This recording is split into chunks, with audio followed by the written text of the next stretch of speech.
तर एक महत्त्वाची बातमी, 17 ऑगस्टला लाडकी बहीण योजनेचे पैसे हे खात्यावर जमा होणार आहेत।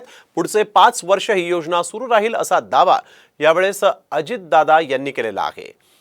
दिंडोरीतील जनसन्मान यात्रेत महिलांना विश्वास त्यांनी दिलाय, तर लोकप्रिय घोषणा फक्त 2 महिन्यांसाठी असतील असा टोला अंबादास दानवेंनी अजित पवारांना लगावलाय।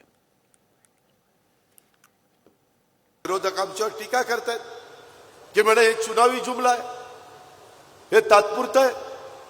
मी माऊलींनी तुम्हाला सांगतो, तुमच्या ह्या सगळ्या मार्फत महाराष्ट्रातल्या जनतेला सांगतो, हे तात्पुरतं नाही।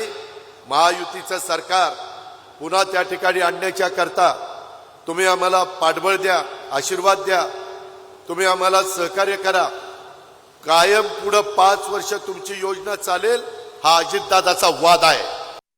विकास कामं कित्येक तुंबलेले आहेत, तुडुंब झालेले आहेत, त्यालाही विकास कामाला निधी नाही।